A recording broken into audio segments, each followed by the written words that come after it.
Like all things, we start on a street in front of a church in a town that we do not know. There are stairs we must climb, and gaps to be crossed, and no sense of direction except we must leave and walk into the forest. There is no castle here. We can assume that what is causing fast-walking bones and rings of flight to combust at the slightest touch is not a weapon, but an extension of ourselves. We exist in forms, can end others because there is nothing left to hold. When you disappear, you leave half a heart which doesn't go very far these days. These days, I don't notice when it starts getting dark. The drapes on windows prevent the sunlight from purely entering my room. These days, there is a building that blocks my view of the east that is home. Across from my bed is a chair, and beyond it a window where the weeds have grown through the cracks between the glass and the wood, outside inside if only for a moment. It is too much to go outside during the day. The sun and the music make things weaker and more susceptible to the heat that causes us to evaporate slowly to the clouds. And so this is what heat is like here, where we wait for a time, where we have an excuse to do nothing but visit familiar places over and over, the same gated walks of friends, the same Deatons, certainly, and before we know it is night, it is night. I am told that it is dark and that I am cursed, that my body knows nothing that it knew before. At night it is difficult for anything to get done, and we know this, that no good comes after the sun goes down. We must rest, yet we slash at bodies now unwilling to yield as they once did.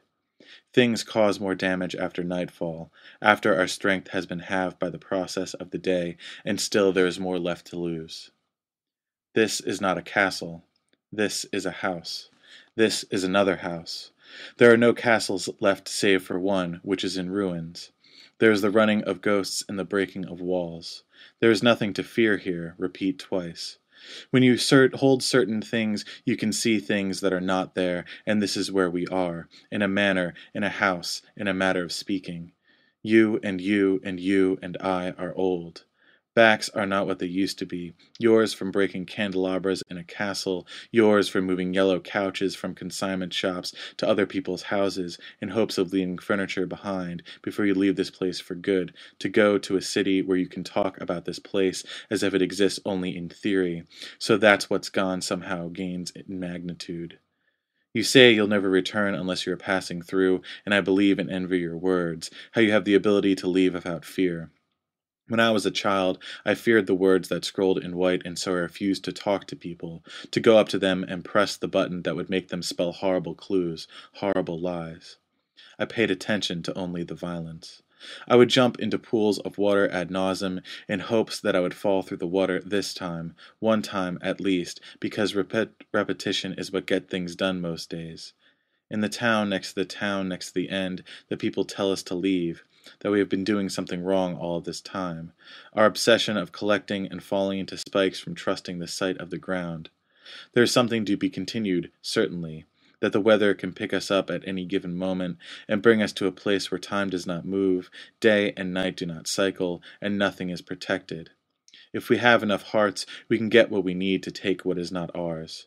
We must throw wood into orbs to create something that was once a given, a legend here that needs no explanation, and a hope of leaving ourselves here so that we can be remembered in all the colors the system allows. We win, but we are dead. We win, and we are thanked. We win, but we cannot bring back what we have brought back. On the night when I used to go to church to be healed, I heat oil on the stove. I crush garlic with the broadside of a knife like my grandmother taught me. When she dies, I will leave garlic at the cemetery. When I die, I ask that you leave cinnamon, that laurels will help me through the poison that blocks the way to where I am going. We did not think of these things before today. We did not think about loss, about the acquiring of absence of invasion. There is something that needs to be done, you say. That certainty means action and little else. We eat in what all signs point to silence. This was the appropriate metaphor I had learned as a child, that I had learned from watching fake sincerity and severity, and that is what I assumed would happen, that there would be nothing said except what has already been said, rote memorization and repetition with no reason to listen again, the text cut short as we jump from brick to brick in hopes of finding someone willing to sell us something, exchange what we have for something better, to make a deal. The day we begin to collect what we need to put back together in order to destroy the sum of its parts is the day you tell us that they are taking you away from you, and I am terrified of what is left to be said and what will be left of me at some point.